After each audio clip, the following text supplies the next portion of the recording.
Աննախադեպ ռմբակոծություններով է սպառնում Իրանին Թրամփը։ Հզոր հակահարվածով խոստանում է պատասխանել Խամենեին։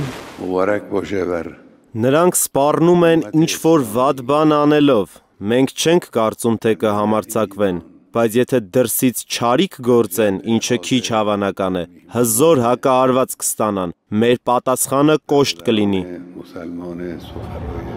ԱՄՆ Իրան դիվանագիտական փոխհրաձգությունը կտեղափոխվի իրական մարտադաշտ։ Միջազգային փորձագետները դեռ հետևում են զարգացումներին։ Թրամփը, որ դեռ իշխանության չեկած աշխարհին խաղաղություն բերելու մասին էր հայտարարում, հիմա էլ պատրաստ է զենքերը վայր դնել, եթե կատարեն իր պահանջները։ Եթե Իրանը համաձայնության չգա միջուկային գործարքի հարցում, նահանգները հնարավոր է ուժի դիմի։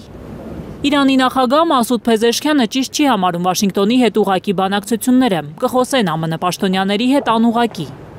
Իրանը պատասխանել է միջուկային համաձայնագրի շուրջ բանակցելու Թրամփի նամակին։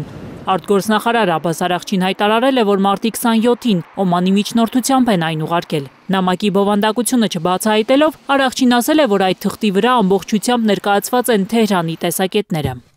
Նախորդ շաբաթ Երևանում Իրանի արտգործնախարարն ուղիղ ասել էր, որ իրենք չեն պատրաստվում առավելագույն ճնշումների ներքո ռազմական սպառնալիքների ֆոնին տնտեսական պատժամիջոցների ավելացման պայմաններում նահանգների հետ սկսել ուղիղ բանակցություններ։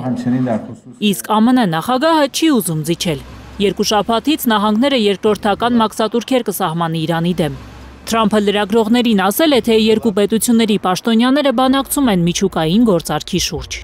Թրամփի օրոք 2018-ին է նահանգները միակողմանի դուրս եկել միջուկային համաձայնագրից ու կոշտ պատժամիջոցներով փորձել խեղճացնել Իրանին։ Հիմա ԱՄՆ նախագահը փորձում ամեն գնով Իրանի դեմ ճնշումը հասցնել առավելագույնի, որպեսզի Թեհրանը հրաժարվի միջուկային զենք ստեղծելու մտքից։